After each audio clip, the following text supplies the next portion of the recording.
Hello दोस्तों, आप सभी का स्वागत है। और आज हम करेंगे भारतीय संविधान के महत्वपूर्ण प्रश्न। जैसा कि आपने देखा है, लास्ट क्लासेज में हमने पॉलिटी की 5-6 चैप्टर्स कंप्लीट किए हैं और अब हम इनके जो महत्वपूर्ण प्रश्न है उनको सॉल्व करेंगे। और इन क्वेश्चनों को करने के बाद आपको जो पॉलिटी हमने पढ़ी है इसमें काफी कॉन्फिडेंस आएगा और एग्जाम्स में जो क्वेश्चन है ये भी समझ में आएगा कि भाई कैसे क्वेश्चंस आते हैं और हमें उन्हें कैसे अटेम्प्ट करना है, और इससे हमारी नॉलेज भी बढ़ेगी। तो अब हम इसे स्टार्ट करते हैं।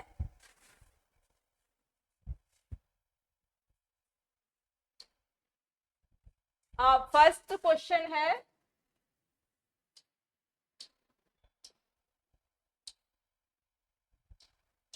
जैसे कि फर्स्ट क्वेश्चन है प्रारूप समिति के बारे में। प्रारूप समिति के संबंध में निम्नलिखित में से कौन सा कथन सही नहीं है? तो प्रारूप समिति इसे पांडुलेखन समिति भी कहते हैं। इसका गठन 29 अगस्त 1939 को हुआ था और डॉक्टर भीमराव अंबेडकर इस समिति के अध्यक्ष थे। इसमें अध्यक्ष सहित 7 सदस्य थे। अब हम देखेंगे कि इसमें से जैसे 4 ऑप्शंस दे रखे हैं।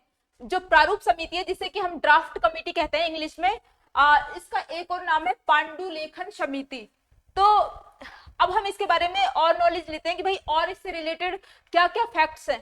तो जो प्रारूप समिति है इसे पांडुलेखन समिति भी कहते हैं और इसका गठन है ना 29 अगस्त 1948 को नहीं हुआ, इसका गठन हुआ था 1947 में। 29 अगस्त 1947 को इसका गठन हुआ था। और जो भीमराव अंबेडकर जी थे इस समिति के अध्यक्ष थे। इस समिति में एक अध्यक्ष और 6 सदस्य थे। उनमें से जो भीमराव अंबेडकर जी थे वो इसके अध्यक्ष थे। अब हम देखेंगे जो बाकी सदस्य हैं वो कौन कौन थे। तो इसमें एक अध्यक्ष और 6 सदस्य थे और जो भीमराव अंबेडकर जी हैं ये इसके अध्यक्ष हैं। अब अन्य सदस्य कौन कौन से हैं? 6 हैं जो वो है, जैसे अल्लादी कृष्ण स्वामी अय्यर, अल्लादी कृष्ण स्वामी अय्यर, और इसके अतिरिक्त जैसे एन गोपाला स्वामी अयंगर। हम इसे शॉर्ट में ही लिखेंगे जिससे थोड़ा जल्दी लिखने में आ जाए। एन गोपाला स्वामी अयंगर। इसके बाद है जैसे मोहम्मद शादुल्ला। इसके अतिरिक्त है जैसे के एम मुंशी। इसके अतिरिक्त जैसे ये फिफ्थ है,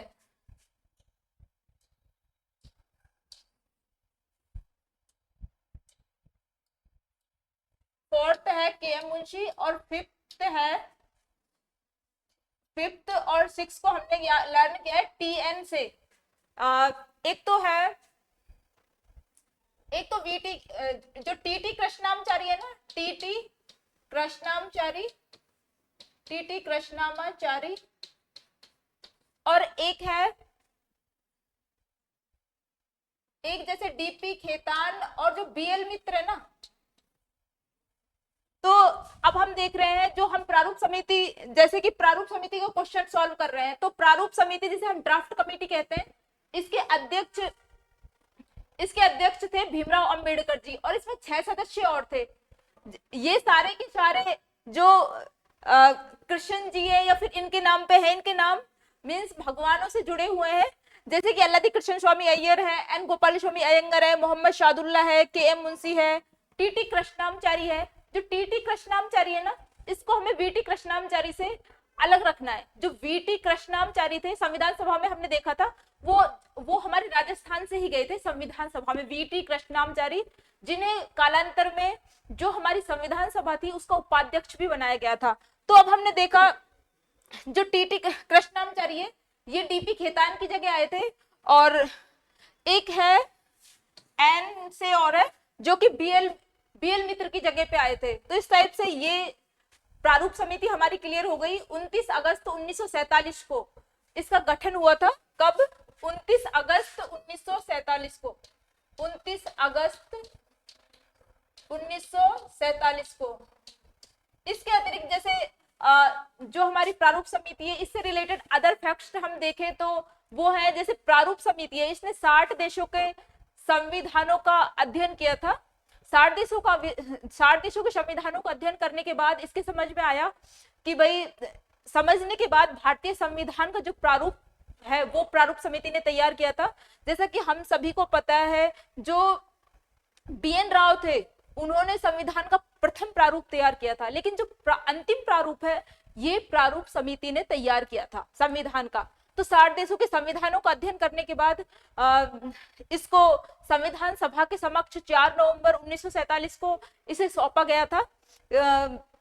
संविधान सभा ने इसे, जो हमारा संविधान है, उसको 3 रीडिंग्स में, 3 पठन में पारित किया था।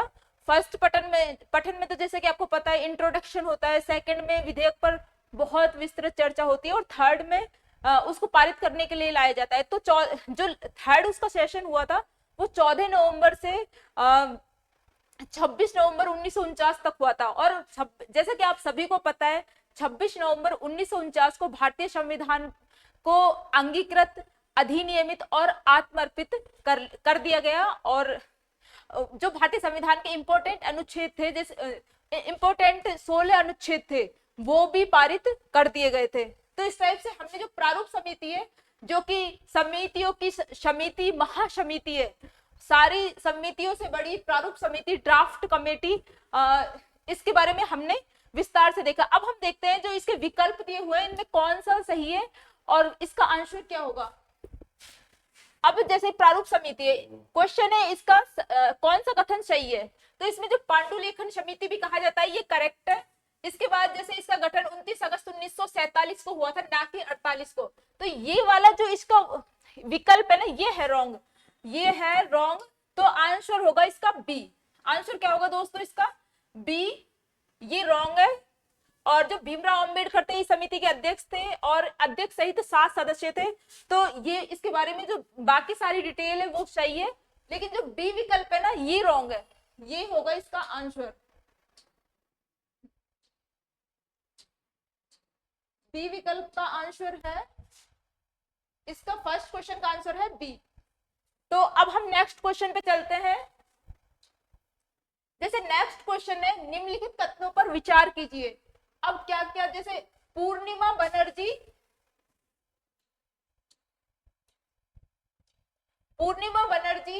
संविधान सभा की एकमात्र महिला सदस्य थी जिसने देशी रियासतों का प्रतिनिधित्व किया था। दूसरा जो बेगम एजाज रसूल है, संविधान सभा में निर्वाचित होने वाली एकमात्र मुस्लिम महिला थी। अब हमें बताना है कि उपयुक्त में से कौन सा या कौन से कथन राइट है, मतलब कौन सा कथन सही है।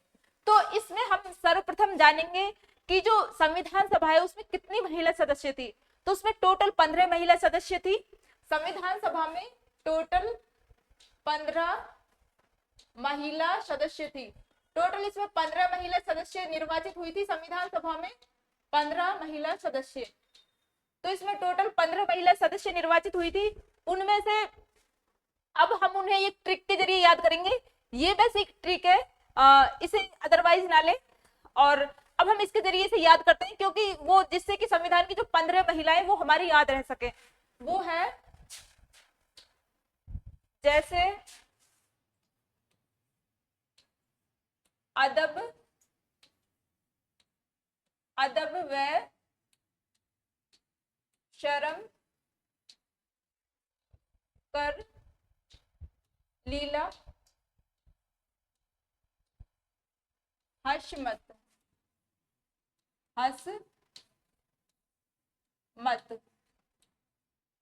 तो इसका है जैसे ऐसे हमने जैसे अम्मू स्वामीनाथन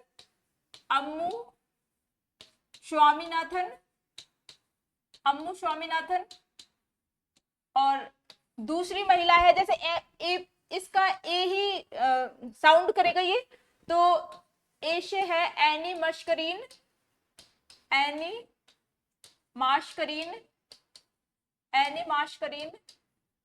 तीसरी है जैसे देश है दुर्गाबाई देशमुख।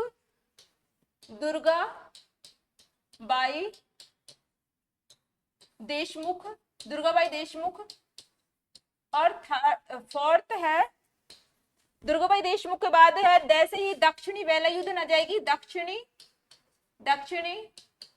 वेलायुधन, और इसके बाद जैसे बै से आ जाएगी बेगम एजाज रसूल, बेगम एजाज रसूल। इसके बाद बै से आ जाएगी विजय लक्ष्मी पंडित,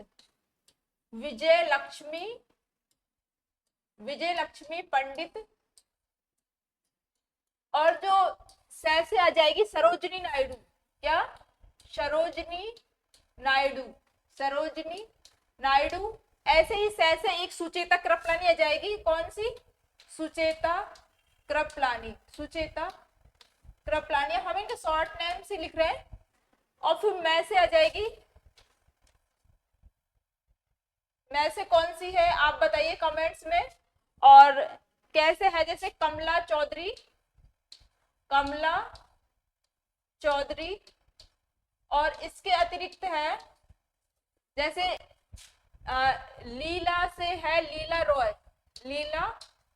रॉय, और इसके अतिरिक्त है जैसे हर्षमत का मतलब है हंसा मेहता।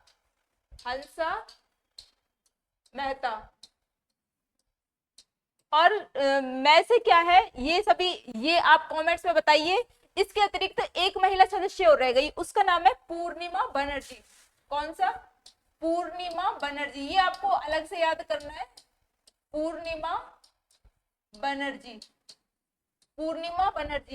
तो इसके लिए हमने एक ट्रिक बनाई है, अदब और शर्म कर लीला हशमत। तो ऐसे है अम्मू स्वामीनाथन, एनी मास्करीन। जो एनी मास्करीन थी ना, ये रियासतों से एकमात्र महिला थी, रियासतों से निर्वाचित होने वाली एकमात्र महिला सदस्य थी। जो रियासतें होती हैं वहां पर राजा महाराजाओं का शासन था, तो उधर से ये चुन के आई थी।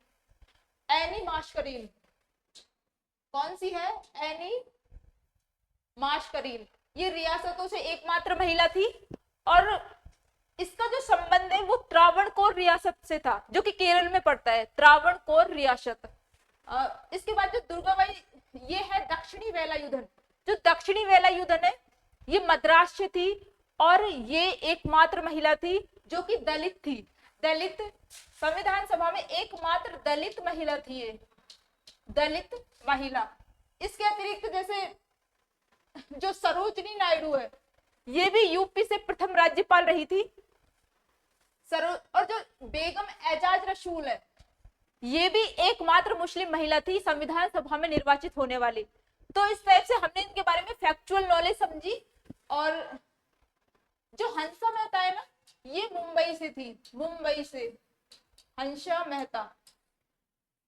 और सबसे ज्यादा जो महिला सदस्य निर्वाचित होके आई थी, ये यूपी से निर्वाचित होके आई थी। अब जो हमने इनके बारे में डिटेल समझी, अब हम क्वेश्चन पे आते हैं कि क्या आंसर है उस क्वेश्चन का। जैसे निम्नलिखित कथनों पर विचार कीजिए। पूर्णिमा बनर्जी संविधान सभा की एकमात्र महिला सदस्य थी जिसने देशी रियासतों का प्रतिनिधित्व किया।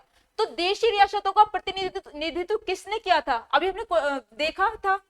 तो देशी रियासतों का प्रतिनिधित्व क्या पूर्णिमा बनर्जी ने किया था? नहीं, पूर्णिमा बनर्जी ने नहीं किया था। देशी रियासतों का प्रतिनिधित्व करेगी एनी मास्करीन। कौन? एनी मास्करीन, जो कि त्रावणकोर से रिलेटेड थी, त्रावणकोर रियासत से आई थी चुनके। एनी मास्करीन इसका रॉन्ग आंसर है, इसके स्थान पे आ जाएगा, हाँ ये पूर्णिमा बनर्जी रॉन्ग है, एनी मास्करीन आ जाएगा इसके स्थान पे। क्या? एनी मास्करीन है इसका करेक्ट आंसर। और जो पूर्णिमा बनर्जी है ना, पूर्णिमा बनर्जी यूपी से चुन के आई थी, क्योंकि यूपी से 5 महिला सदस्य आई थी, उनमें पूर्णिमा बनर्जी भी थी। इसके अतिरिक्त जैसे बेगम एजाज रसूल संविधान सभा में निर्वाचित होने वाली एकमात्र मुस्लिम महिला थी। तो जो बेगम एजाज रसूल है ये करेक्ट विकल्प है इसका, कि ये बिल्कुल करेक्ट है, क्योंकि बेगम एजाज रसूल एकमात्र महिला थी जो कि मुस्लिम थी। ये दोनों में से अब हम देखें उपयुक्त में से कौन से कथन सही है। तो इसका जो फर्स्ट सेकंड कथन तो राइट है, लेकिन जो फर्स्ट है ये रॉन्ग है। तो इसमें आंसर आएगा, सही पूछा है ना हमसे, तो जो केवल 2, इसका राइट आंसर है केवल 2, क्योंकि सही यही है। अब हम नेक्स्ट क्वेश्चन पे चलते हैं, जो ये है, निम्नलिखित में से कौन सा युग्म सही सुमेलित है। अब इसमें देखना है हमें कौन सा सही है। संविधान सभा की पहली बैठक 9 दिसंबर 1946 को हुई थी, तो ये करेक्ट है, करेक्ट है ये। और संविधान सभा में उद्देश्य प्रस्ताव पेश किया गया था 13 दिसंबर 1946 को, ये भी करेक्ट है। जो पंडित जवाहरलाल नेहरू जी थे, उन्होंने 13 दिसंबर 1946 को संविधान सभा में उद्देश्य प्रस्ताव पेश किया था।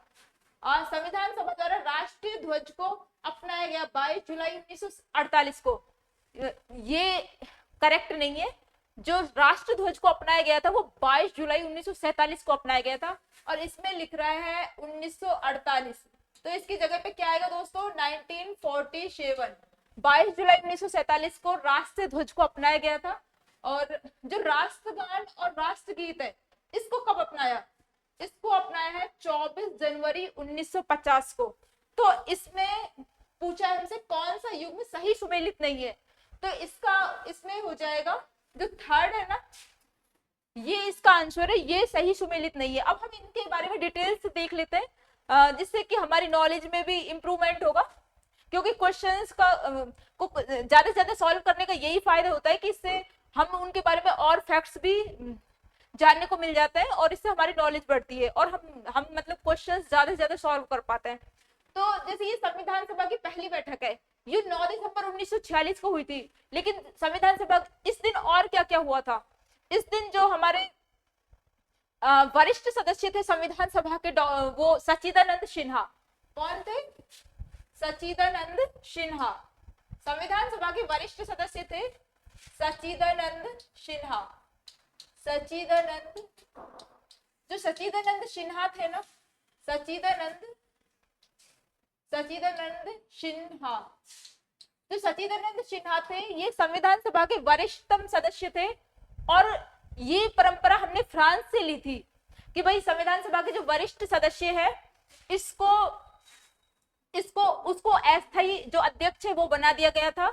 और वर्तमान में भी ये व्यवस्था जारी है। वर्तमान में भी प्रोटेम स्पीकर के रूप में हम देखते हैं कि जो संसद में जो वरिष्ठ सदस्य होता है उसको प्रोटेम स्पीकर बना दिया जाता है, और जो नेक्स्ट बाद में उसके माध्यम से ही जो उसका अध्यक्ष, स्थायी अध्यक्ष होता है उसका संसद का, वो चुना जाता है, लोकसभा या राज्यसभा का।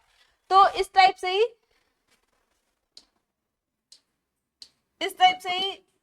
सच्चिदानंद जो सिन्हा थे ना, इनको चुना गया था फ्रांसीसी परंपरा के अकॉर्डिंग। सच्चिदानंद सिन्हा को वरिष्ठ सदस्य, इसका अस्थायी अध्यक्ष बनाया गया था। और जो जेबी कृपलानी थे ना, उन्होंने जो इसके उद्घाटन सत्र की शुरुआत की थी, जेबी कृपलानी ने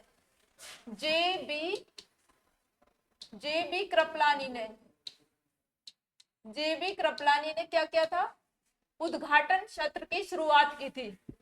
तो 9 दिसंबर, इसके बाद जैसे और 10 दिसंबर को दूसरी बैठक हुई थी, 11 दिसंबर को तीसरी बैठक हुई थी। लेकिन जो इम्पोर्टेंट बैठक है वो 3 ही है संविधान सभा की, मतलब इम्पोर्टेंट, जैसे 9 दिसंबर, 11 दिसंबर और 13 दिसंबर।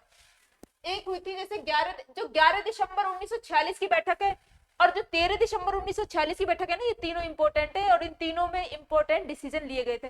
अब जैसे संविधान सभा में उद्देश्य प्रस्ताव, जो तीसरी महत्वपूर्ण बैठक हुई थी 13 दिसंबर 1946 को, उस दिन उद्देश्य प्रस्ताव जो हमारे पंडित जवाहरलाल नेहरू जी थे, उन्होंने ऑब्जेक्टिव रिजोल्यूशन पेश किया था संविधान सभा के समक्ष, और संविधान सभा ने इसे 22 जनवरी 1947 को पारित कर दिया था। जैसे ये 13 दिसंबर 1946 को तो पेश किया है, और इसे 22 जनवरी 1947 को पारित कर दिया था, हमारी संविधान सभा ने पारित कर दिया था। अब जो उद्देश्य प्रस्ताव है, जैसे कि हमने लास्ट क्लासेज में देखा था, आप सब भी जो हमारी संविधान, वो पॉलिटी की जो भी क्लासेज है उनको देखना, उनसे बहुत कुछ जानने को मिलेगा। तो उसमें हमने बताया था कि जो उद्देश्य प्रस्ताव है, इसमें क्या क्या था। इसमें हमने जैसे जो हमारी वर्तमान में प्रस्तावना है ना, ये उद्देश्य प्रस्ताव का ही मतलब रिफॉर्म करके, सुधार करके उसका निखरा हुआ रूप है। तो इसीलिए जो हमारी प्रस्तावना है उसको हम उद्देशिका भी कहते हैं। क्या बोलते हैं? उद्देशिका। अब इसमें क्या क्या था? जैसे इसमें था 3 प्रकार के न्याय, जब वर्तमान में 2 प्रकार के न्याय की बात की गई है, लेकिन इसमें 3 प्रकार के न्याय की बात की गई थी। न्याय, जैसे 3 प्रकार के न्याय की बात की गई है इसमें, सामाजिक, आर्थिक और राजनीतिक न्याय। जैसे 3 प्रकार का न्याय है, 3 प्रकार का न्याय, जो न्याय है ना, 3 प्रकार के न्याय की बात की गई है, सामाजिक, आर्थिक और राजनीतिक। सामाजिक, आर्थिक और राजनीतिक। आर्थिक और राजनीतिक। इसमें बताया गया है स्वतंत्रता के बारे में। 3 प्रकार की ही स्वतंत्र, जो समता है ना, वो बताई गई है। 3 टाइप की: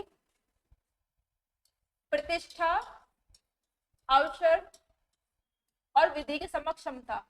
प्रतिष्ठा, अवसर और विधि के समक्ष क्षमता। विधि के समक्ष क्षमता। वर्तमान में ना जो विधि के समक्ष क्षमता है ना, इसको हमने जो प्रस्तावना में जो समता के प्रकार बताए हैं उसमें इसको इंक्लूड नहीं किया, विधि के समक्ष क्षमता, क्योंकि इसको इंक्लूड नहीं किया विधि के समक्ष क्षमता, जो कि उद्देश्य प्रस्ताव में था। लेकिन जो वो है स्वतंत्रता, इसमें जो स्वतंत्रता है वो 8 प्रकार की बताई गई है, और वर्तमान में हमने 5 प्रकार की स्वतंत्रता को एक्सेप्ट किया है। तो इसमें वो तीन स्वतंत्रता और कौन कौन सी थी जो कि इसमें बताई गई थी?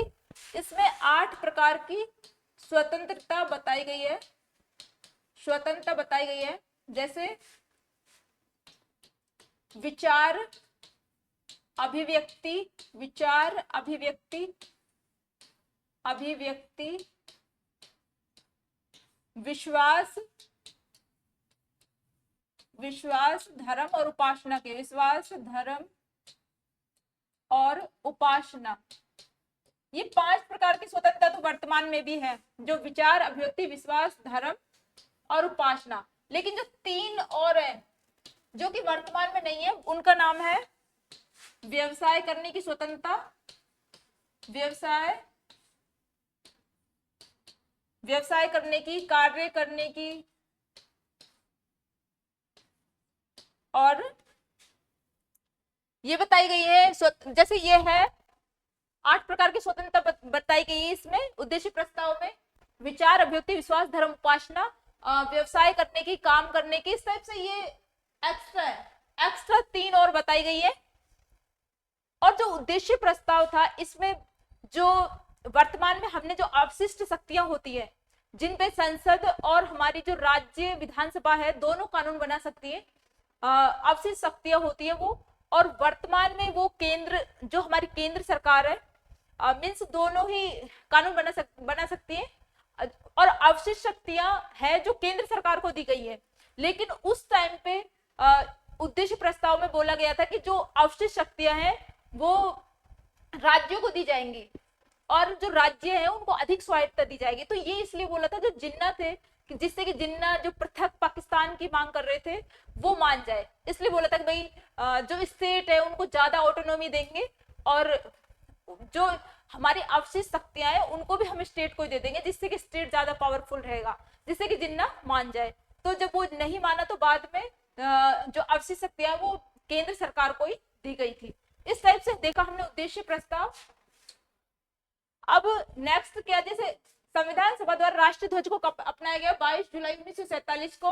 और संविधान सभा ने राष्ट्रगान और राष्ट्रगीत को कब अपनाया? 24 जनवरी 1950 को। 24 जनवरी 1950 को एक महत्वपूर्ण तारीख है ये। इस दिन और क्या क्या हुआ था?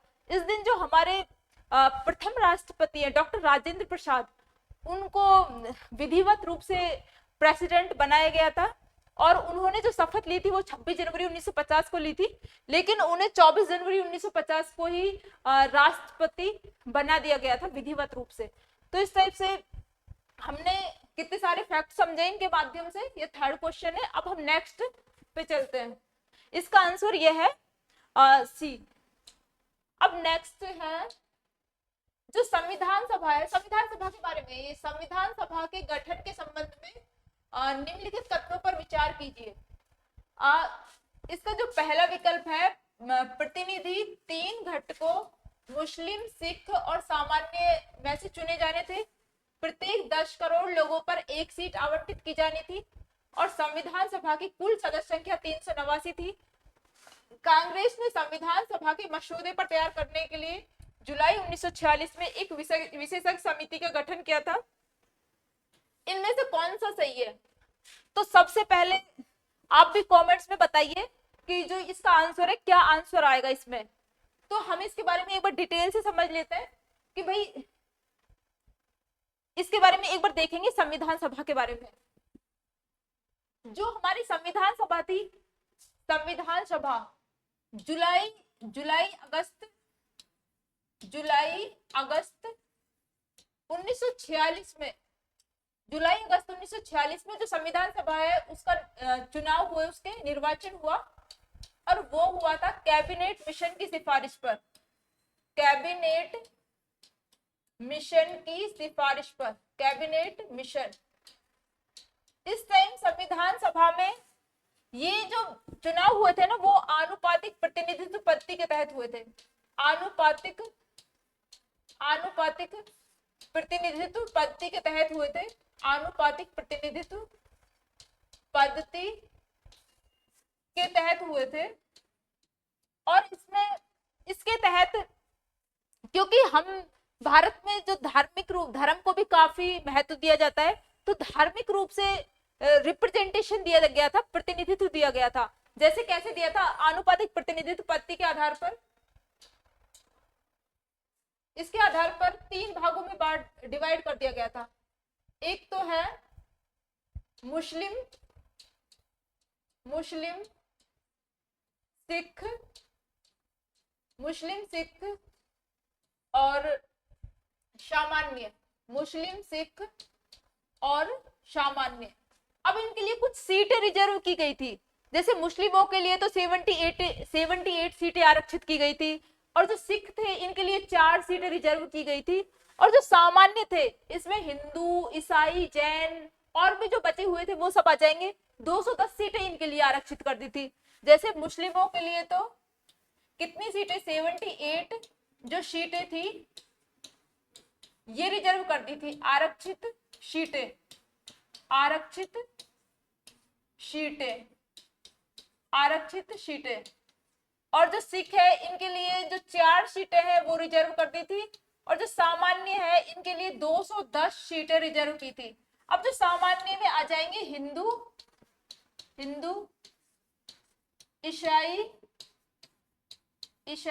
और जैन आदि आदि, है ना, ये सब सामान्य में आ जाएंगे। तो अब हम संविधान सभा के बारे में देख रहे हैं कि जो आनुपातिक प्रतिनिधित्व पद्धति के तहत एकल संक्रमणीय मत पद्धति से चुनाव हुआ था, जैसे कि वर्तमान में हमारे राष्ट्रपति का होता है इनडायरेक्टली, अप्रत्यक्ष रूप से। जैसे कि डायरेक्ट चुनाव तो क्या होता है, जिसमें हम, जैसे कि हम हमारे एमएलए और एमपी को चुनते हैं, डायरेक्ट जाते हैं और वोट डाल के आते हैं, तो ये तो हो गए प्रत्यक्ष चुनाव। लेकिन जो अप्रत्यक्ष होता है, जैसे हम हमारे एमपी एमएलए को चुन लेते हैं, लेकिन जैसे राष्ट्रपति और उपराष्ट्रपति का चुनाव होता है तो हम तो सीधे वोट, आम जो जनता है वो तो सीधे वोट डालने जाती नहीं है। वोट डालने तो वही जाते हैं हमारे जो एमपी और एमएलए, मींस हमारे जो प्रतिनिधि है, रिप्रेजेंटेटिव जो हमारे होते हैं। तो इस टाइप से उनका जो चुनाव है वो अप्रत्यक्ष रूप से होता है, इनडायरेक्टली चुनाव होता है। इसी टाइप से इसका भी जो संविधान सभा है इसका भी अप्रत्यक्ष रूप से चुनाव हुआ था।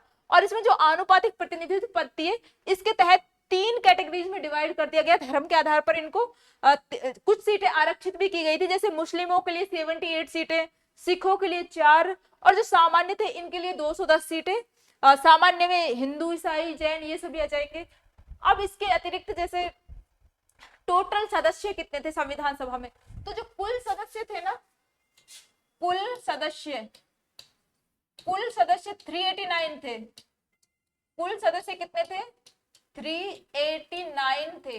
इनमें से जो ब्रिटिश प्रांत से थे वो तो थे 296 तो थे ब्रिटिश प्रांतों से, ब्रिटिश प्रांतों से, और जो 93 मेंबर्स थे ये थे रियासतों से।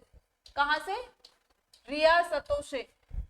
जो कुल 389 मेंबर्स थे, इनमें से जो 296 मेंबर है ये तो ब्रिटिश प्रांतों से थे जो कि निर्वाचित होके आए थे, लेकिन जो 93 मेंबर्स थे ये रियासतों से चुन के आए थे। जो राजा महाराजा थे, जहां पे ब्रिटिश सरकार का इनडायरेक्टली कंट्रोल था, ये टैक्स वगैरह देते थे राजा, जो सरकार थी उसके लिए। तो यहाँ पे जो यहाँ से जो सदस्य आए थे वो मनोनीत थे, नॉमिनेट सदस्य थे, ये चुन के भेजे थे राजाओं ने, यहाँ पे कोई इलेक्शन नहीं हुआ था। इस टाइप से ये हमने मेंबर देखे। और इसके बारे में और जैसे क्या डिटेल्स है, जैसे अब हम इस क्वेश्चन को सॉल्व करते हैं। जैसे प्रतिनिधि 3 घटकों से थे, जैसे हमने अभी देखा आनुपातिक प्रतिनिधित्व पद्धति के तहत 3 घटक बनाए गए थे, मुस्लिम, सिख और सामान्य में से चुने जाने थे, तो ये विकल्प हमारा करेक्ट है। फिर सेकंड, जैसे प्रत्येक, हाँ ये बात और है, जैसे प्रत्येक 10 लाख की जनसंख्या पर एक प्रतिनिधि चुना गया था। प्रत्येक जो 10 लाख है की जो जनसंख्या थी उस पे एक प्रतिनिधि चुना गया था, और उस टाइम लगभग 40 करोड़ के लगभग पॉपुलेशन थी इंडिया की। तो प्रति 10 लाख की जनसंख्या पे चुना गया था वो, करोड़ नहीं है। तो यहाँ पे ये रॉन्ग लिख दिया इसमें, ये है लाख, लाख है ये, है ना। सो ये है, ये लाख है, इसको हम लिखेंगे, ये करोड़ ना होके क्या है, लाख में ये। तो प्रति 10 लाख की जनसंख्या पर एक सीट आवंटित की गई थी, तो ये हमारा ऑप्शन रॉन्ग है, ये वाला सेकंड विकल्प रॉन्ग है। इसके अतिरिक्त जैसे संविधान सभा की कुल सदस्य संख्या 389 मेंबर थी, कुल 389 मेंबर थे संविधान सभा में, ये वाला ऑप्शन करेक्ट है। इसके अतिरिक्त जैसे कांग्रेस ने संविधान सभा के मसौदा तैयार करने के लिए जुलाई 1946 में एक विशेषज्ञ समिति का गठन किया। जो इसके लिए जो एक समिति का गठन किया गया था, जो प्रारूप समिति ने जो प्रारूप बनाया था उसकी जांच करने के लिए ये समिति बनी थी।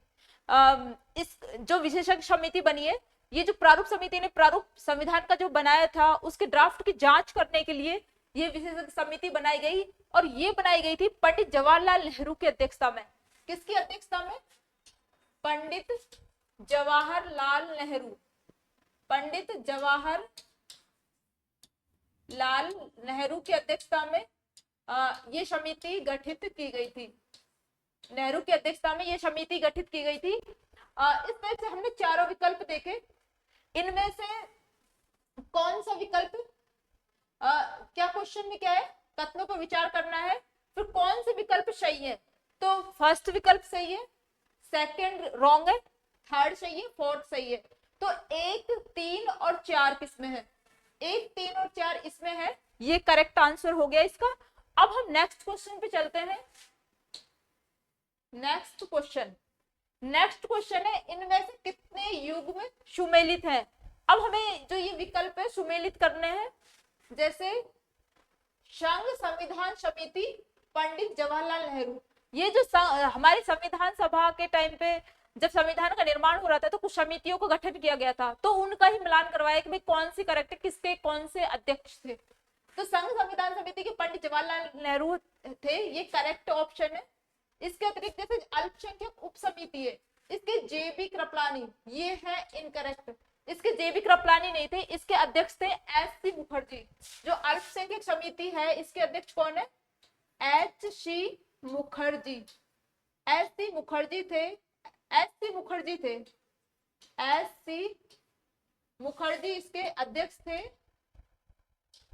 कौन थे स्टूडेंट्स? एस.सी. मुखर्जी। आप भी कमेंट्स में आंसर्स जरूर बताइए इन क्वेश्चंस के। जैसे एस.सी. मुखर्जी और जो जेबी कृपलानी थे ये किस समिति के अध्यक्ष थे? जो जेबी कृपलानी थे ये थे जो मूल अधिकार उप समिति थी ना, फंडामेंटल राइट्स के लिए जो सब कमेटी बनाई गई थी, इसके अध्यक्ष बनाया गया था जेबी कृपलानी जी को। तो जेबी कृपलानी किसके अध्यक्ष थे? फंडामेंटल राइट्स के लिए जो कमेटी बनाई गई, उप कमेटी बनाई गई थी, उप समिति फंडामेंटल राइट्स के लिए, उसके अध्यक्ष थे जेबी कृपलानी। इसके अतिरिक्त जैसे प्रांतीय संविधान समिति है, इसके अध्यक्ष जो पटेल जी थे वो थे, तो ये भी करेक्ट है। और जो प्रक्रिया नियम समिति है, इसके डॉक्टर राजेंद्र प्रसाद है, तो ये भी करेक्ट है। अब हम देख लेते हैं और कौन कौन सी समितियां थी। तो जैसे कुछ समितियों को देख लेते हैं, जैसे संघ संविधान समिति, संघ संविधान समिति, संघ संविधान समिति, संघ शक्ति समिति, संघ शक्ति समिति, और भारतीय राज्यों के लिए समिति, भारतीय राज्यों के लिए समिति, भारतीय राज्यों के लिए समिति। और इसके अतिरिक्त अभी हमने देखी थी एक ड्राफ्ट की जांच के लिए भी एक समिति बनाई गई थी, सबके अध्यक्ष थे पंडित जवाहरलाल नेहरू जी, पंडित जवाहरलाल नेहरू। इसके अतिरिक्त जैसे प्रांतीय संविधान समिति, अभी हमने देखा था जो प्रांतीय संविधान समिति थी, विकल्पों में देखा था, उसके अध्यक्ष जो सरदार पटेल थे। इसके अतिरिक्त जैसे जो मूल अधिकार समिति, या फिर जैसे अल्पसंख्यक समिति, या आंशिक या बाह्य क्षेत्र से रिलेटेड जो समिति थी, इन सभी के अध्यक्ष बनाया गया सरदार पटेल को। लेकिन सरदार पटेल जी की काफी एज हो रही थी, वो बोले कि भाई मेरे ऊपर इतना बर्डन देना सही नहीं है। तो जो संविधान निर्माता थे उन्होंने बोला कि भाई अंतिम रूप से तो हम आपसे ही जांच करवाएंगे, ठीक है, हम इनके अंदर सब कमेटीज बना देते हैं, उप समितियां, और अंतिम रूप से तो ये जो उप समितियां हैं आपको ही अपनी रिपोर्ट ला के देंगी और आप ही फाइनलाइज करोगे।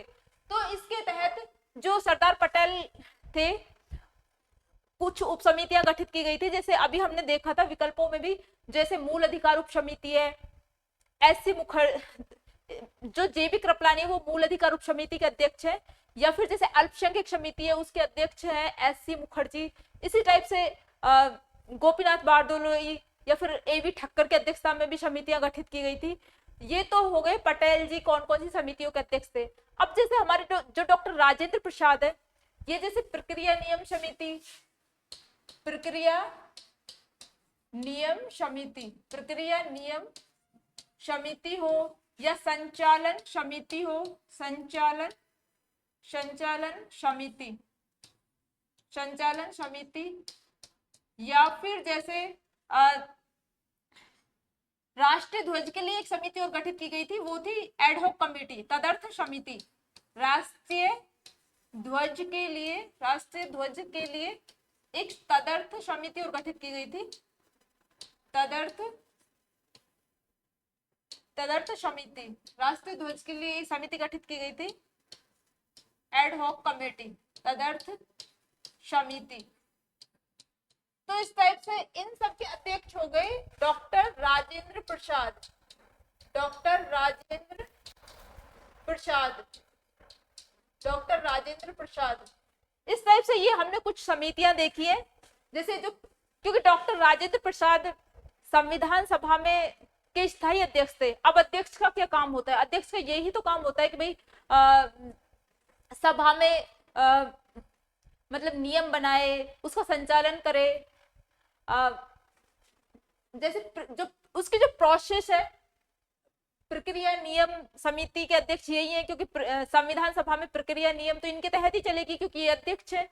इसके अतिरिक्त जैसे संचालन कैसे होगा, तो सभा का संचालन कैसे होगा, तो वो भी यही डिसाइड करेंगे, तो संचालन समिति के अध्यक्ष भी इनको ही बना दिया गया। इसके अतिरिक्त जैसे राष्ट्र ध्वज के लिए जो तदर्थ समिति बनी थी, उसके अध्यक्ष भी डॉक्टर राजेंद्र प्रसाद थे। तो ये हमने कुछ इंपोर्टेंट समितियां देखी कि किसके कौन अध्यक्ष है। अब हम अपने क्वेश्चन पे आते हैं वापस कि निम्नलिखित में से कितने युग्म सुमेलित है।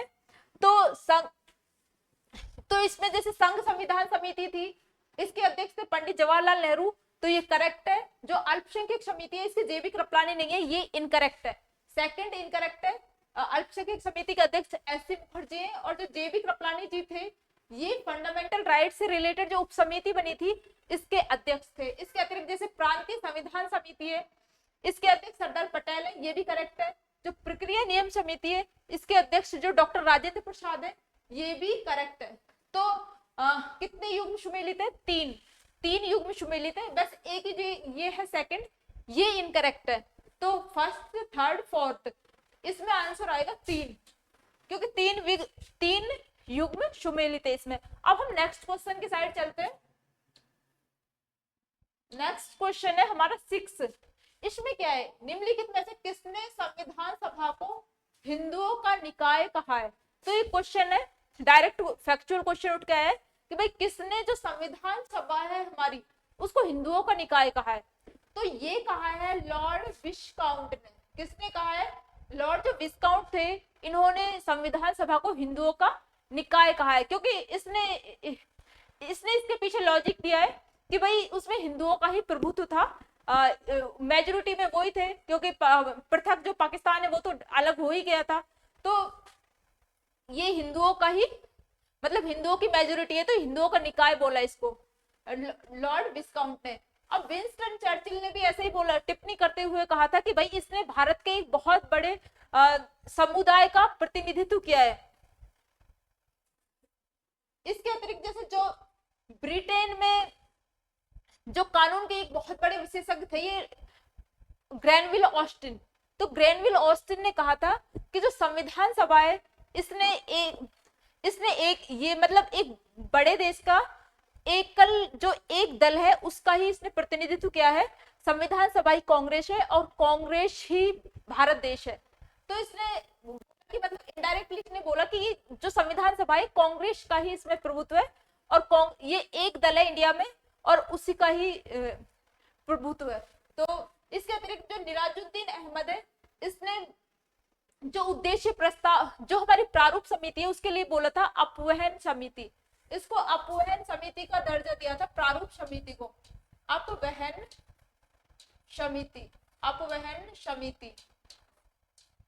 इस टाइप से हमने देखा जो निम्नलिखित में से किसने संविधान सभा को हिंदुओं का निकाय कहा है, तो इसमें आंसर आ जाएगा लॉर्ड विस्काउंट। अब हम नेक्स्ट क्वेश्चन पे चलते हैं। निम्नलिखित युग्मों पर विचार करना है। प्रस्तावना हमारे दीर्घकालिक सपनों का विचार है। जो ये किसने कहा था कि प्रस्तावना हमारे दीर्घकालिक सपनों का विचार है? प्रस्तावना के बारे में अलग अलग जो हमारे विद्वान हुए उन्होंने अलग अलग टिप्पणियां की है। तो फर्स्ट है कि प्रस्तावना हमारे दीर्घकालिक सपनों का विचार है, ये कहा है अल्लादी कृष्ण स्वामी अय्यर ने। दूसरा, प्रस्तावना संविधान का की नोट है, कुंजी नोट है, ये अर्नेस्ट बारकर ने कहा है। ये भी करेक्ट है, जो अर्नेस्ट बारकर थे उन्होंने प्रस्तावना को कहा है की नोट। क्या कहा है? की नोट। इसके बाद जैसे प्रस्तावना संविधान का परिचय पत्र है, ये एन.ए. पालकीवाला ने कहा है, ये भी करेक्ट है। और प्रस्तावना संविधान का आभूषण है, ये के.एम. मुंशी ने कहा है। तो आप बताइए कि क्या जो प्रस्तावना संविधान का आभूषण है ये के.एम. मुंशी ने कहा है? तो ये इनकरेक्ट है। के.एम. मुंशी ने नहीं कहा। ये के.एम. मुंशी ने प्रस्तावना को कहा था राजनीतिक जन्म कुंडली की संज्ञा दी थी। किसकी? राजनीतिक जन्म कुंडली। राजनीतिक, इन्होंने बोला था कि ये क्या है? राजनीतिक जन्म कुंडली है, जन्म कुंडली की संज्ञा दी से। और जो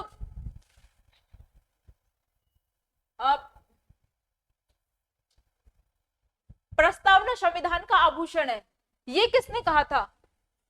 तो आप बताइए कमेंट्स में, ये किसने कहा था? के.एम. मुंशी ने तो राजनीतिक जन्म कुंडली कहा, ये इसका रॉन्ग आंसर है। जो हमारे ठाकुरदास, पंडित ठाकुरदास भार्गव है, उन्होंने ये कहा, पंडित ठाकुरदास भार्गव ने ये कहा कि प्रस्तावना संविधान का आभूषण है। इसके अतिरिक्त इन्होंने ये भी कहा था कि प्रस्तावना को संविधान की आत्मा भी कहा था। जो सुप्रीम कोर्ट के न्यायाधीश थे एम हिदायतुल्लाह, उन्होंने भी प्रस्तावना को संविधान की आत्मा कहा है। वो जब गोलकनाथ केस की सुनवाई कर रहे थे तो उन्होंने प्रस्तावना को संविधान की आत्मा का दर्जा दिया। और जो ठाकुरदास भार्गव थे, इन्होंने भी संविधान की आत्मा कहा कि भाई संविधान की आत्मा भी है और आभूषण भी है। तो पंडित ठाकुरदास भार्गव ने कहा है इसे प्रस्तावना को संविधान का आभूषण, और प्रस्तावना संविधान का परिचय पत्र है, ये एन.ए. पालकीवाला ने कहा है। और प्रस्तावना संविधान का की नोट है। ये अर्नेस्ट बारकर ने कहा है। और जो प्रस्तावना हमारे दीर्घकालिक सपनों का विचार है, ये कहा है अल्लादी कृष्ण स्वामी अय्यर ने। तो हमें ये जो फैक्चुअल नॉलेज है ये याद रखनी है, क्योंकि एग्जाम्स में सीधे इसमें से इसी टाइप से क्वेश्चन उठ के आ जाएगा और हमें फिर उसका करेक्ट आंसर करना होगा। तो अब हम देख लेते हैं इसका आंसर क्या है। उपयुक्त में से कितने युग्म सही है? तो 3 सही है, फर्स्ट, सेकंड और थर्ड। जो हमारा फोर्थ ऑप्शन है ये रॉन्ग है, तो 3 विकल्प सही है इसमें, तो आंसर आ जाएगा 3। अब नेक्स्ट क्वेश्चन पे चलते हैं। निम्नलिखित में से कौन सा एक कथन सही नहीं है? तो जो HVR अयंगर थे वो संविधान सभा का सचिव नियुक्त किया गया था, ये करेक्ट है। जो HVR अयंगर थे ना, उनको संविधान सभा का सचिव नियुक्त किया गया था। मूल संविधान के हिंदी संस्करण का सुलेखन राम मनोहर सिन्हा द्वारा किया गया था। तो बताइए, क्या मूल संविधान जो हमारा था वो इंग्लिश में लिखा हुआ था? किसमें? वो अंग्रेजी भाषा में लिखा गया था। और जो अंग्रेजी भाषा में भी जो इटैलिक शैली है उसमें हमारा मूल संविधान लिखा गया था। अब जो मूल संविधान के हिंदी संस्करण, अब उसका हिंदी संस्करण किसने लिखा? तो वो लिखा था वसंत कृष्ण वैद्य ने। किसने लिखा था? ये यहाँ पे इनकरेक्ट है, इनकरेक्ट है ये, राम मनोहर सिन्हा। वो इसका सुलेखन किया था वसंत कृष्ण वैद्य ने। वसंत कृष्ण वैद्य ने, वसंत कृष्ण वैद्य ने इसका सुलेखन किया था। और प्रेम बिहारी नारायण रायजादा, थर्ड विकल्प है, प्रेम बिहारी नारायण रायजादा भारतीय संविधान के प्रमुख सुलेखक थे। कैलीग्राफी मतलब उसको सजाया किसने था? जो प्रेम बिहारी नारायण रायजादा थे, उन्होंने बहुत ही कम फीस में हमारे जो संविधान को बहुत ही सुंदर ढंग से सजाया था। प्रेम बिहारी नारायण रायजादा भारतीय संविधान के प्रमुख कैलीग्राफर हैं, तो ये भी करेक्ट है। अब नेक्स्ट है जैसे BN राव है, BN राव को संविधान सभा के लिए संवैधानिक सलाहकार नियुक्त किया गया। जो BN राव जी थे, इन्होंने हमारे संविधान, इनको क्या है कि संवैधानिक सलाहकार नियुक्त किया गया था। और जो संविधान का फर्स्ट प्रारूप है वो भी BN राव ने ही तैयार किया था, लेकिन जो अंतिम प्रारूप है वो प्रारूप समिति ने तैयार किया था। तो ये भी करेक्ट है कि BN राव को संविधान सभा के लिए संवैधानिक सलाहकार नियुक्त किया था। तो इसमें क्या आंसर आएगा? इसे निम्नलिखित में से कौन सा एक कथन सही नहीं है? तो इसमें इनकरेक्ट कौन सा है? इसमें इनकरेक्ट है सेकंड। तो इसका आंसर ये होगा, जो सेकंड है ना, ये इसमें रॉन्ग है, तो इसका आंसर ये होगा बी। ठीक है, अब नेक्स्ट क्वेश्चन पे हम चलते हैं। निम्नलिखित कथनों पर विचार कीजिए। संसद द्वारा भारतीय संविधान को अंगीकृत किया गया और 26 नवंबर 1949 को संविधान पूर्ण रूप से लागू हो गया। तो उपयुक्त कथनों में से कौन सा सही है? करेक्ट बताना है हमें। तो हमारा जो संविधान है, क्या वो संसद द्वारा अंगीकृत किया गया था? नहीं, ये रॉन्ग है। ये जो हमारी संविधान सभा थी, उसने संविधान सभा द्वारा भारतीय संविधान को अंगीकृत, अधिनियमित और आत्मर्पित किया गया था 26 नवंबर 1949 को। तो संसद नहीं आएगा इसमें, संविधान सभा। क्या? संविधान सभा द्वारा 26 नवंबर 1949 को, कौन सी डेट है? 26 नवंबर 1949 को जो संविधान सभा थी उसने, जैसे हम हमारी प्रस्तावना में भी देखते हैं, हम जब स्टार्ट करते हैं प्रस्तावना को, तो उसमें कौन से पहली लाइन क्या आती है? उसमें पहली लाइन आती है, हम भारत के लोग भारत को एक संपूर्ण प्रभुत्व संपन्न, समाजवादी, पंथ निरपेक्ष, लोकतंत्रात्मक गणराज्य बनाने के लिए, इस टाइप से स्टार्ट करते हैं। और एंड में बोलते हैं कि भाई 26 नवंबर 1949 को इस संविधान को अंगीकृत, अधिनियमित और आत्म अर्पित करते हैं। तो जो ये संविधान सभा ने जो संविधान को अंगीकृत किया है 26 नवंबर 1949 को, तो वो भारतीय जनता की तरफ से किया है। हम भारत के लोग से स्टार्ट है, भारतीय जनता की तरफ से संविधान सभा ने संविधान को अंगीकृत किया है। ना कि हमारी संसद ने। तो यहाँ पे ये भी रॉन्ग हो जाएगा। कितना छोटी सी मिस्टेक दी है, माइनर मिस्टेक। आप सब भी इसको रॉन्ग, मतलब अच्छे से नहीं पढ़े तो रॉन्ग हो जाए, तो आप इसे अच्छे से देखो। फिर जो 26 नवंबर 1949 को संविधान पूर्ण रूप से लागू हो गया, जो 26 नवंबर 1949 को हमारा संविधान पूर्ण रूप से लागू नहीं हुआ था, इस दिन ओनली संविधान के जो 16 अनुच्छेद थे वो लागू किए गए थे। अब वो 16 अनुच्छेद कौन कौन से हैं? वो 16 अनुच्छेद है, अनुच्छेद 5, 6, अनुच्छेद 5, 6, 7, 8, 9, अनुच्छेद 60, 324, 366, 367, इसके अतिरिक्त जैसे 379, 380, 388, 391, 392, 393, 394, इस टाइप से जो 16 अनुच्छेद थे, जैसे ये अनुच्छेद जैसे नागरिकता से रिलेटेड, फिर 60 ये राष्ट्रपति की शपथ से रिलेटेड, 324 ये इलेक्शन कमीशन से रिलेटेड, इस टाइप से जैसे कुछ में स्थायी प्रावधान है, भारत का संक्षिप्त नाम 393 में, 394 में इनको रख के लागू किया गया। इस टाइप से जो 26 नवंबर 1949 को केवल ऐसे अनुच्छेद जो कि टाले नहीं जा सकते थे, अगले 2 महीने के लिए जो कि टाले नहीं जा सकते थे, जिनको तुरंत लागू करवाना था, जैसे भाई इलेक्शन तुरंत कराने थे, या फिर नागरिकता से संबंधित जो अनुच्छेद है वो तुरंत पारित करने थे, उनको ही पारित किया गया, उनको ही अंगीकृत किया गया। जो बाद में जो पूर्ण रूप से संविधान को 26 जनवरी 1950 को पारित किया गया था। इस टाइप से यहाँ पे देखो ये रॉन्ग है कि पूर्ण रूप से लागू हो गया था। अब ये दोनों ही जो विकल्प है वो इनकरेक्ट है, वो मीन्स करेक्ट नहीं है। तो उपयुक्त कथनों में से कौन सा सही है, हमसे सही पूछा है, तो ये दोनों ही सही नहीं है, ना तो एक ना दो, ना तो एक और ना दो, दोनों ही विकल्प रॉन्ग है।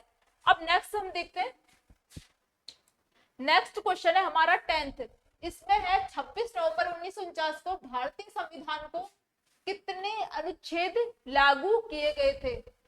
तो काफी बुक्स में मिलता है ये, इसमें आंसर की 15, कहीं पे 16 मिलता है, लेकिन इसका आंसर 16 है, क्योंकि जो 15 अनुच्छेद है वो तो लागू किए गए थे, और 16वां अनुच्छेद है जो 394, आर्टिकल 394, उसमें रख के इनको लागू किया गया था। तो टोटल ये 16 अनुच्छेद हो गए, जो कि हमने अभी लास्ट क्वेश्चन में डिस्कस किए थे। तो इसमें आंसर आएगा बी। फिर है नेक्स्ट क्वेश्चन है 11, निम्नलिखित में से कौन सा एक युग्म सुमेलित है? तो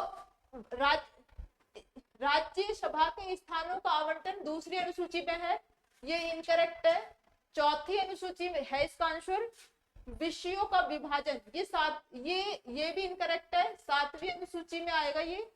और जो दल बदल विरोधी कानून है ये भी इनकरेक्ट है, ये भी 10वीं अनुसूची में आएगा।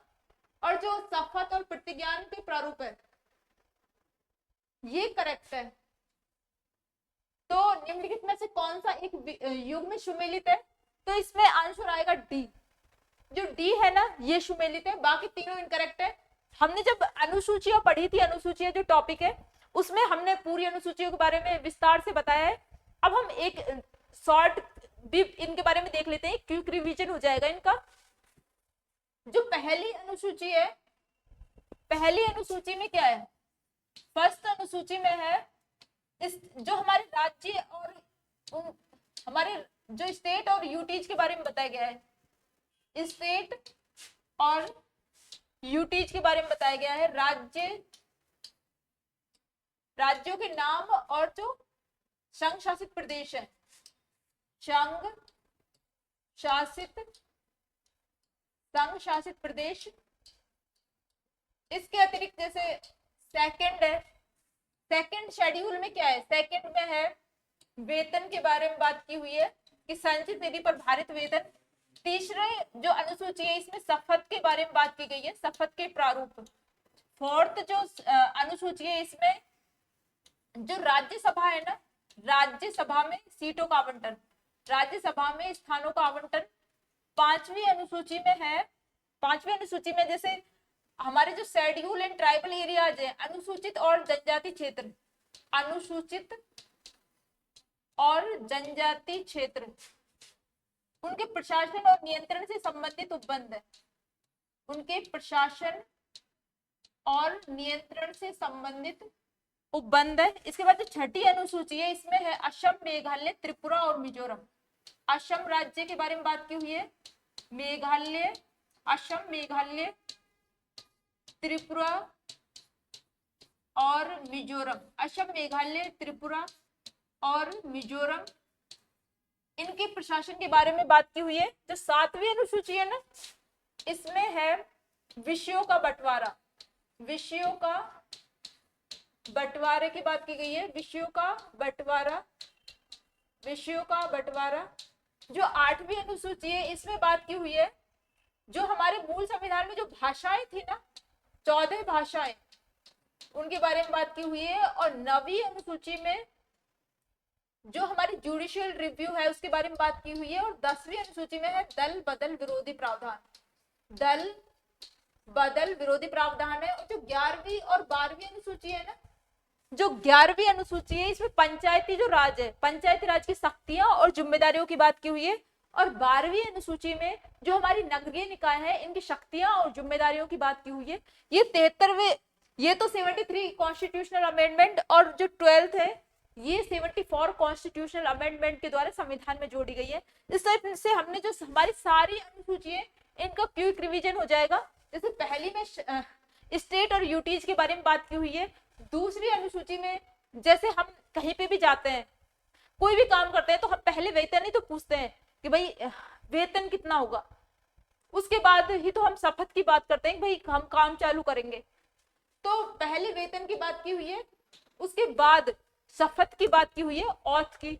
इसके बाद जैसे 4th में है राज्यसभा में स्थानों का आवंटन। और 5वीं अनुसूची में है अनुसूचित और जनजातीय क्षेत्रों के प्रशासन और नियंत्रण की बात की हुई है। 6ठी अनुसूची में है जो 4 राज्य है ना जनजाति वाले राज्य, असम, मेघालय, त्रिपुरा और मिजोरम, राज्यों के जनजातीय क्षेत्रों के मतलब प्रशासन से संबंधित उपबंध है। 7वीं अनुसूची में जो हमारे 3 जो सूचियां हैं, संघ सूची, राज सूची और समवर्ती सूची, तीनों के बारे में कैसे कैसे विषय डिवाइड किए गए उनके बारे में उपबंध है।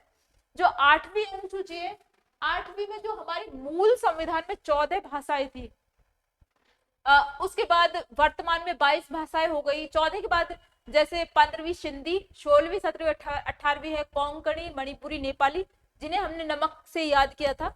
और 19, 20, 21, 22 पे है बोडो, डोगरी, मैथिली और संथाली। इस तरह से हमने जो 14 के बाद जो 22 भाषाओं तक का जो सफर है ये संविधान संशोधन किए उनके माध्यम से ऐड की गई है।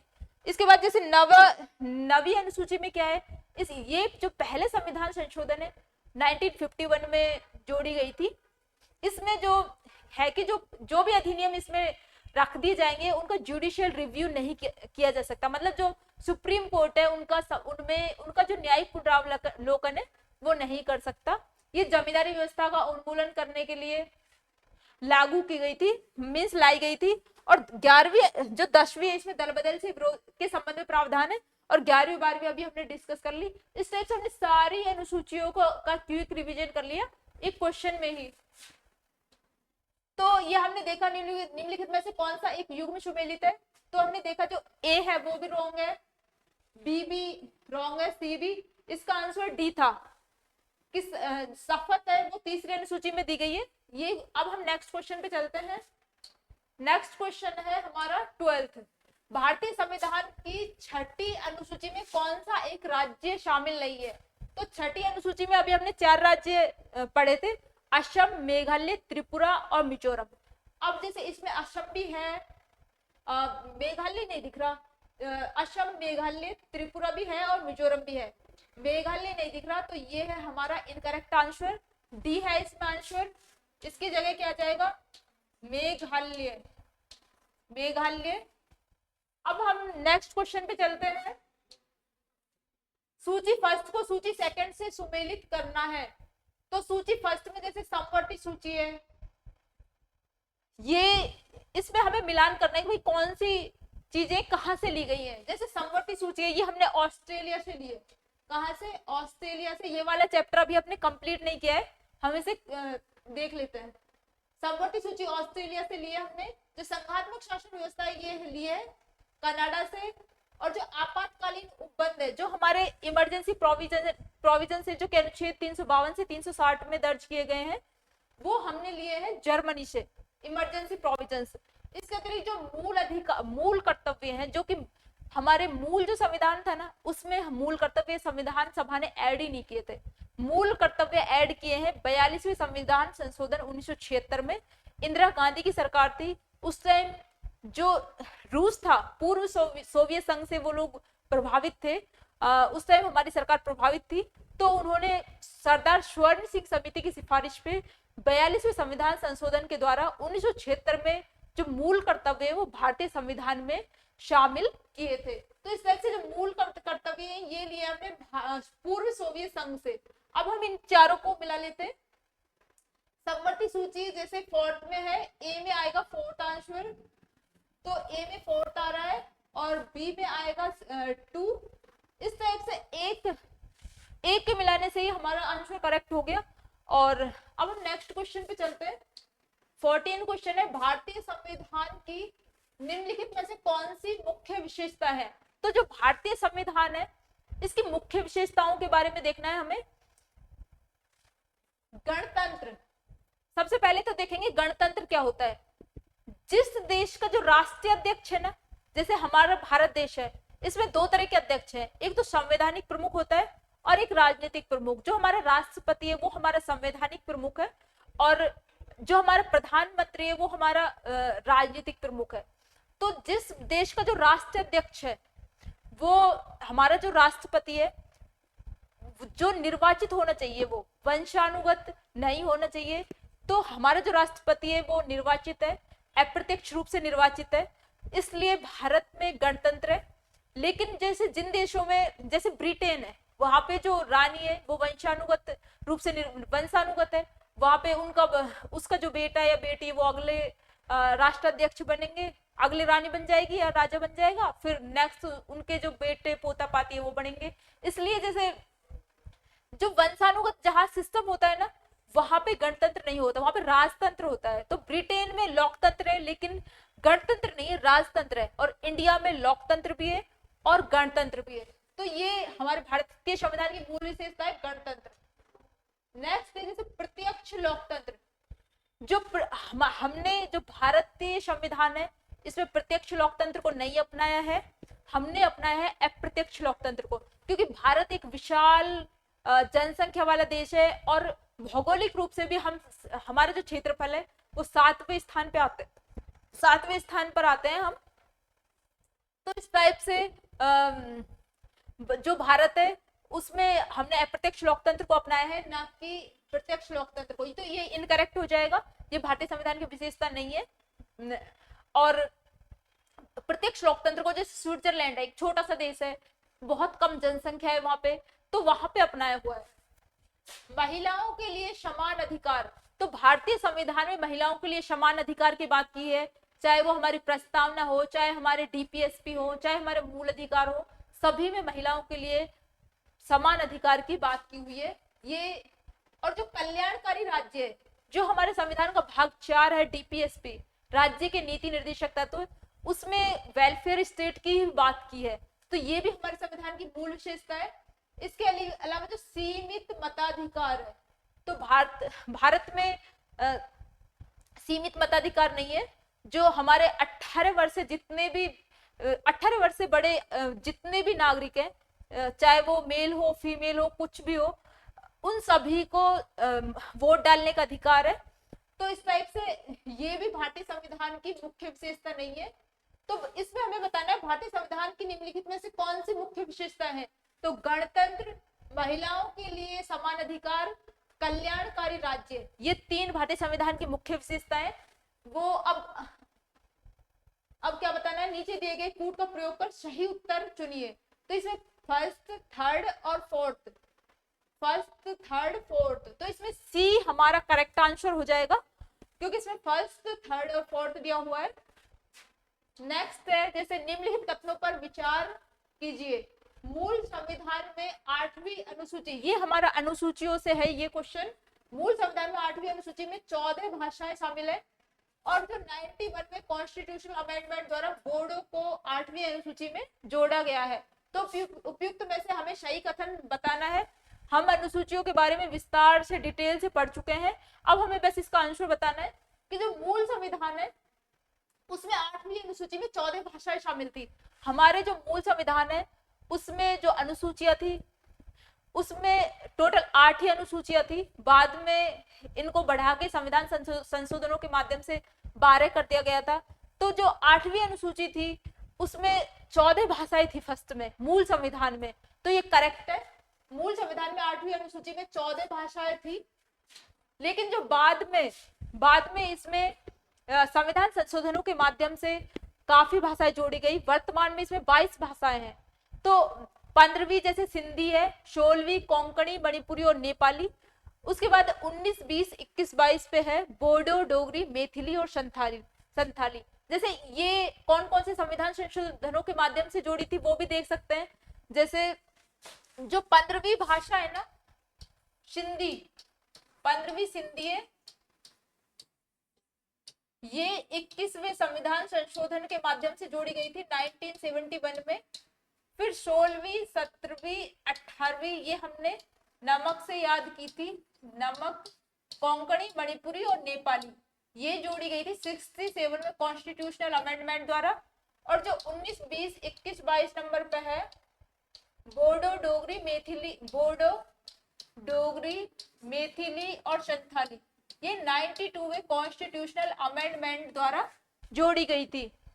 जैसे ये हमने देख लिया 15वीं जो भाषा है सिंधी 21वें संविधान संशोधन के तहत जोड़ी गई। 16, 17, 18वीं ये नमक के नाम से हमने याद की थी। कोंकणी, मणिपुरी और नेपाली ये 67 में कॉन्स्टिट्यूशनल अमेंडमेंट 1992 में जोड़ी गई। अब जैसे 19, 20, 21, 22 है बोडो, डोगरी, मैथिली और संथाली, ये 92वें कॉन्स्टिट्यूशनल अमेंडमेंट के तहत 2003 में जोड़ी गई थी, 2003 में। इस टाइप से हमने देखा कि जो और जो भाषाएं हैं वो किस टाइप से जोड़ी गई। अब जैसे सेकंड है 91वें संविधान संशोधन द्वारा बोडो को 8वीं अनुसूची में शामिल किया गया। तो बोडो, डोगरी, मैथिली और संथाली, तो ये 91वें संविधान संशोधन के तहत नहीं जोड़ी गई थी, इनकरेक्ट है। ये जोड़ी गई थी 92वें कॉन्स्टिट्यूशनल अमेंडमेंट द्वारा। तो उपयुक्त में से कौन सा कथन सही है? तो इसमें से हमारा जो फर्स्ट विकल्प बता रखा है ना ये सही है, केवल एक। अब हम नेक्स्ट क्वेश्चन पे चलते हैं। जैसे निम्नलिखित युग्मों पर विचार करना है। इसमें भारतीय संविधान की विशेषताएं बता रखी है और ये बता रखा है कि भाई ये किन देशों से हमने ली गई है। तो उपयुक्त में से कौन से सुमेलित है? तो जो विधि का शासन है, जैसा कि हमने मूल अधिकारों में डिस्कस किया था, जो विधि का शासन है रूल ऑफ लॉ हमने ब्रिटेन से लिया है। कहां से? ब्रिटेन से, मतलब यूरोप से लिया है।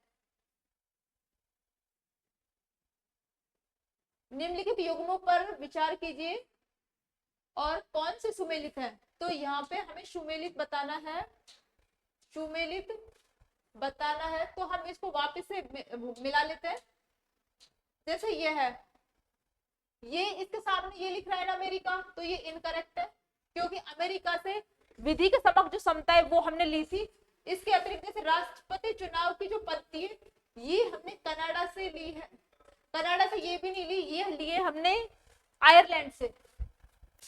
और जो सदनों की जो संयुक्त बैठक है ये ऑस्ट्रेलिया से, और समानता और बंधुत्व ये हमने फ्रांस से ली है, और विधि द्वारा स्थापित प्रक्रिया है ये जापान से। तो ये तो तीनों तो करेक्ट है। जो जॉइंट सीटिंग है ना, अनुच्छेद 108 के तहत जो संसद है उसके दोनों सदन, राज्यसभा हो या लोकसभा, दोनों की संयुक्त बैठक बुलाई जा सकती है, जॉइंट सीटिंग। तो ये हमने ऑस्ट्रेलिया के संविधान से लिया है। और जो समानता और बंधुता का जो ये सिद्धांत है ये हमने फ्रांस से लिया है, और जो विधि द्वारा स्थापित प्रक्रिया है ये हमने जापान से अपनाई है। लेकिन जो विधि का शासन है ये लिया है हमने ब्रिटेन से। कहां से? ये ब्रिटेन से, ब्रिटेन से। और जो ये है ना राष्ट्रपति के चुनाव की पद्धति ये हमने लिए है आयरलैंड से, आयरलैंड से ग्रहण किए। और जो ये है ना अमेरिका, अमेरिका से तो हमने जैसे न्यायिक पुनरावलोकन की शक्ति, या फिर जैसे हमारे जो प्रस्तावना है उसका प्रारूप, प्रस्तावना में जैसे हम भारत के लोग, ये सब चीजें लिए। और जो कनाडा है, कनाडा से हमने जो संघीय व्यवस्था है उसको ग्रहण किया है। इस टाइप से अब हमें देखना है कि इसमें कौन से सही सुमेलित है। तो जो 3, 4, 5 सही सुमेलित है, 3, 4, 5, इसमें ए करेक्ट आंसर आ जाएगा। और जो ए और फर्स्ट और सेकंड है ये मतलब ये सुमेलित नहीं है। अब नेक्स्ट क्वेश्चन पे चलते हैं। भारतीय संविधान की प्रस्तावना पर विचार कीजिए। प्रस्तावना को हम पहले विस्तार से पढ़ चुके। अगर आपने प्रस्तावना की क्लास नहीं ली हो तो आप एक बार उसे क्लास को लीजिए, आपकी बहुत सारी क्वेरीज सॉल्व हो जाएंगी उससे, और क्वेश्चंस भी आसानी से सॉल्व हो जाएंगे। तो भारतीय संविधान की प्रस्तावना पर विचार कीजिए। इसमें 4 प्रकार के न्याय की चर्चा की गई है, 4 प्रकार की स्वतंत्रता की चर्चा की गई है, 3 प्रकार की समानता की चर्चा की गई है, और संविधान को अंगीकृत, अधिनियमित और आत्मर्पित करने की तारीख 26 नवंबर 1949 है। उपयुक्त में से कौन से कथन सही है? तो हमें सही कथन बताने। जो प्रस्तावना है उसमें हमने 3 प्रकार के न्याय की चर्चा की गई थी, और यहाँ पे 4 प्रकार का बता रखा है। तो 3 प्रकार का न्याय था, सामाजिक, आर्थिक और राजनीतिक न्याय। तो यहाँ पे 4 बता रखा है, तो ये इनकरेक्ट है ये, क्योंकि 3 प्रकार का न्याय, सामाजिक, आर्थिक और राजनीतिक।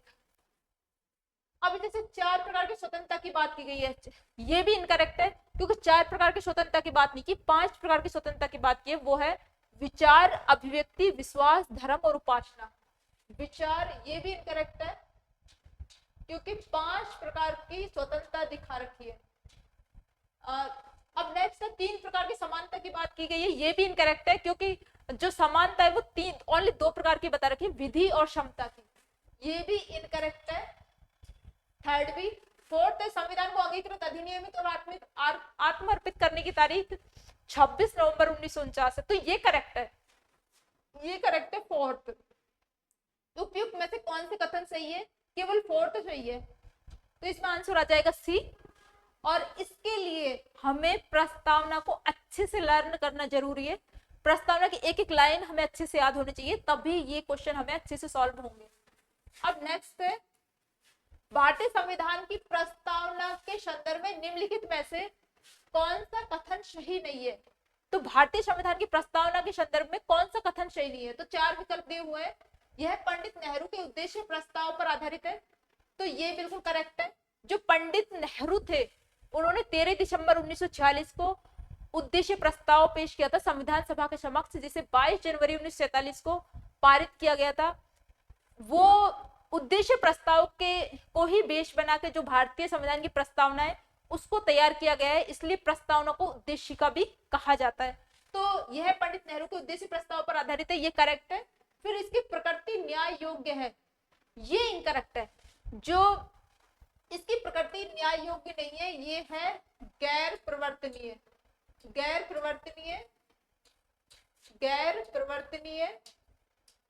या गैर न्यायोचित। हमारी जो प्रस्तावना है गैर प्रवर्तनीय, गैर न्यायोचित है। नेक्स्ट, यह संविधान का अंग है, ये भी करेक्ट है। इनमें से कोई नहीं, तो इसमें आंसर आएगा भारतीय संविधान प्रस्तावना के संदर्भ में निम्नलिखित में से कौन सा कथन सही नहीं है?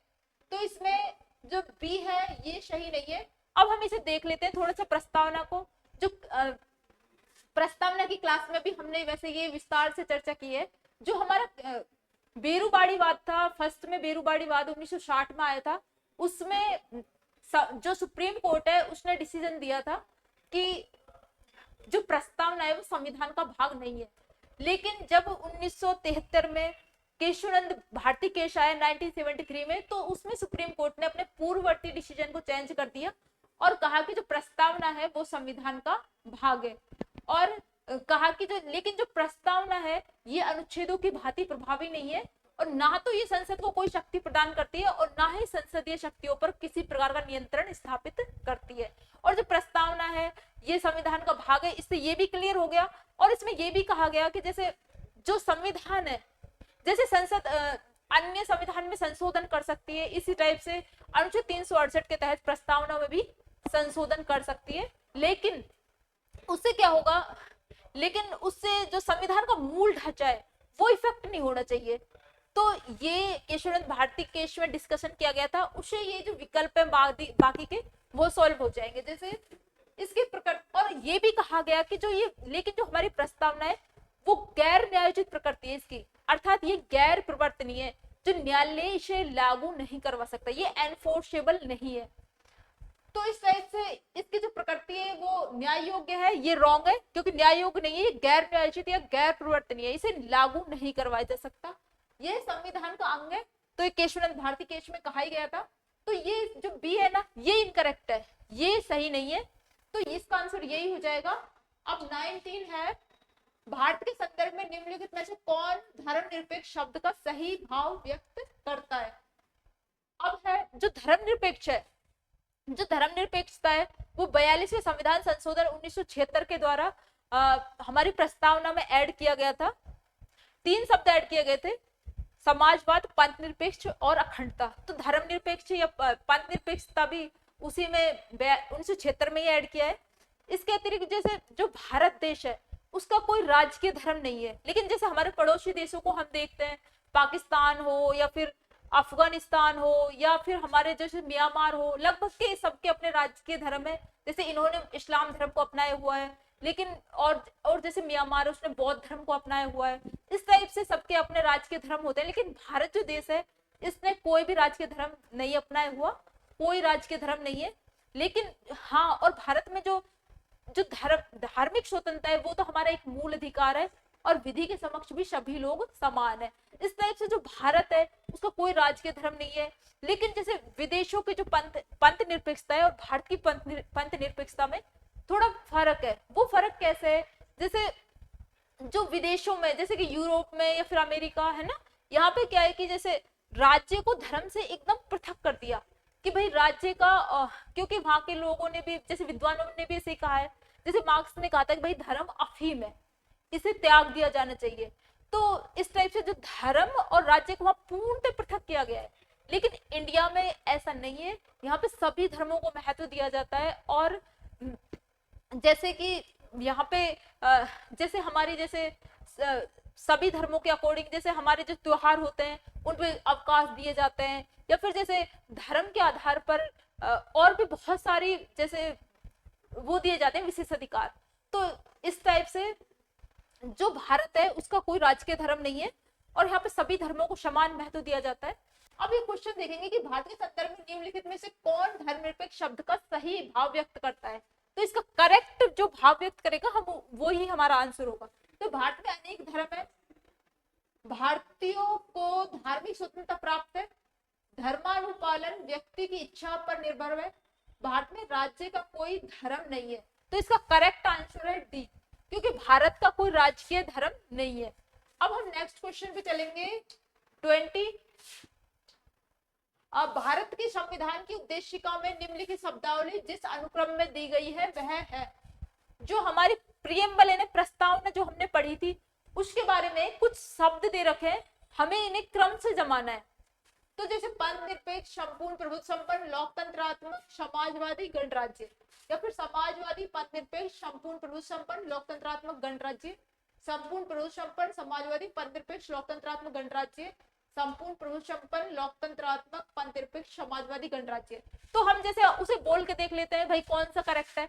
जैसे हम भारत के लोग भारत को एक संपूर्ण प्रभुत्व संपन्न, समाजवादी, पंथ निरपेक्ष, लोकतंत्रात्मक, गणराज्य बनाने के लिए तथा उसके नागरिकों को सामाजिक, आर्थिक और राजनीतिक न्याय, इस टाइप से इसको कंटिन्यू करते हैं।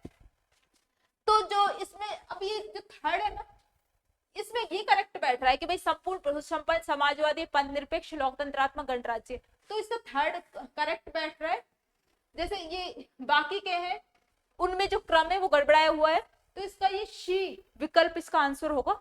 इस टाइप से जो प्रस्तावना है उसमें हमें वर्ड टू वर्ड याद होनी जरूरी है अगर हमें क्वेश्चंस को सॉल्व करना है तो, क्योंकि इसमें से जो क्वेश्चन है वो इसी टाइप का आएगा। प्रस्तावना हो, मूल कर्तव्य हो, इनमें से हमें मतलब एकदम सेम याद करना होता है।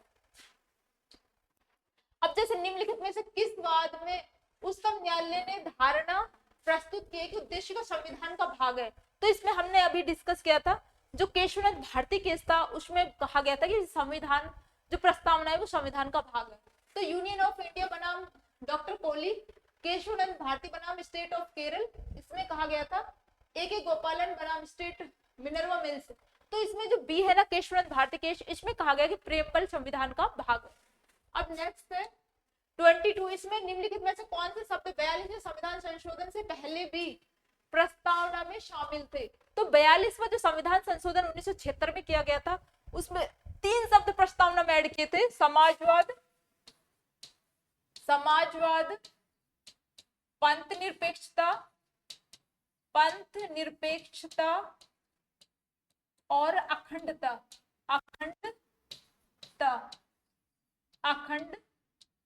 ये 3 वर्ड जो 42वें संविधान संशोधन के तहत जोड़े गए हैं, समाजवाद, पंथ निरपेक्षता और अखंडता, सेक्युलरिज्म, सोशलिज्म और इंटीग्रिटी, ये 3 वर्ड जोड़े हैं। तो इसमें हम देख लेते हैं कि भाई कौन से 42वें संविधान संशोधन से पहले भी शामिल थे। तो एकता और लोकतंत्रात्मक शामिल थे, तो समाजवाद और पंथ निरपेक्षता ये 42वें संविधान संशोधन के तहत ऐड किए। तो इसमें आंसर अनुच्छेद 3, ये 3 और 4 आएगा। कूट कर सही उत्तर दीजिए, तो इसमें जो सी विकल्प है ना ये करेक्ट होगा। नेक्स्ट है, जैसे भारतीय संविधान की प्रस्तावना में निम्नलिखित में से क्या प्रकट करती है, ये क्या कहना चाहती है जो संविधान की प्रस्तावना है। तो प्राधिकार का स्रोत, जो संविधान की प्रस्ताव जो हमारी प्रस्तावना है उसमें बताया गया है कि हम भारत के लोग, इसका मीन्स है जो सर्वोच्च जो शक्ति है वो भारत संविधान सभा ने या संविधान ने भारत की जनता को दी है। तो प्राधिकार का स्रोत क्या है, भारत की जनता।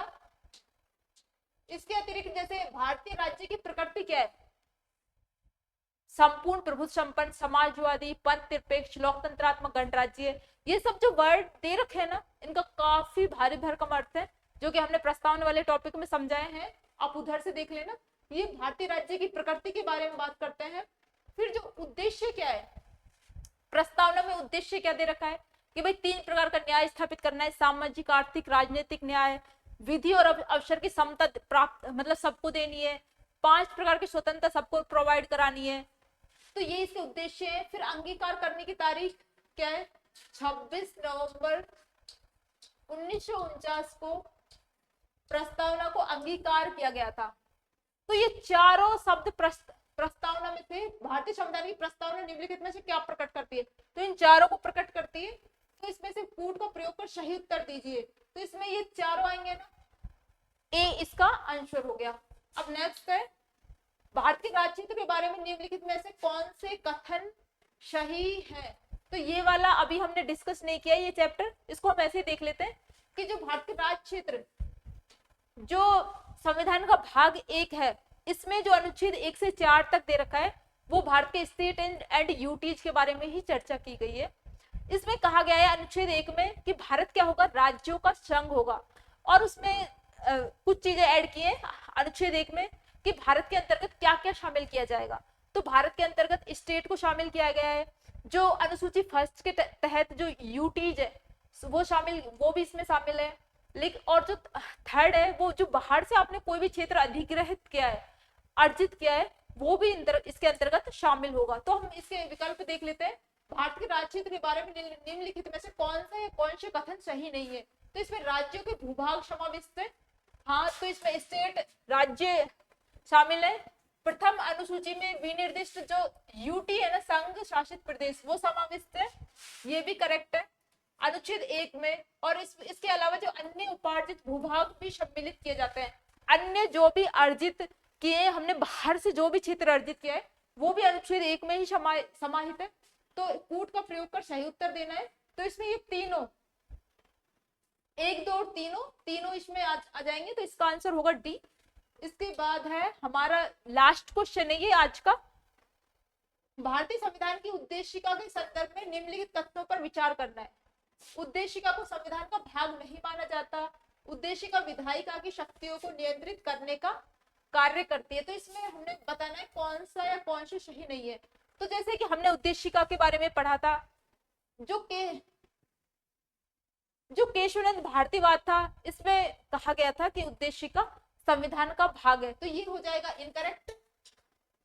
इससे पहले कहा गया था बेरुवाड़ीवाद में कि उद्देशिका संविधान का भाग नहीं है, लेकिन बाद में उसके बाद जितने भी डिसीजन आए हैं, केशवचंद्र भारती हो या फिर LIC versus union of India हो, सब ने बोला कि प्रस्तावना संविधान का भाग है। इसके बाद ये जैसे ये तो इनकरेक्ट हो गया। फिर उद्देशिका विधायिका की शक्तियों को नियंत्रित करने का कार्य करती है। तो जो केशवचंद्र भारतीवाद में ही ये सुप्रीम कोर्ट ने डिसीजन दिया था कि जो उद्देशिका है ये अनुच्छेदों की भांति प्रभावी नहीं है, इसमें ना तो ये संसद को कोई शक्ति प्रदान करती है, ना ही उसकी शक्तियों पर कोई रोक लगाती है, और ये गैर प्रवर्तनीय है। तो ये उद्देशिका विधायिका की शक्तियों को नियंत्रित करने का कार्य करती है, ये भी हमारा हो गया इनकरेक्ट, क्योंकि ना तो ये संसद की कोई शक्ति प्रदान कर रही है, ना उसकी शक्तियों पर कोई रोक लगा रही है, तो ये भी इनकरेक्ट हो गया। अब इसका आंसर है उपयुक्त कथनों में से कौन सा है, कौन सी सही नहीं है।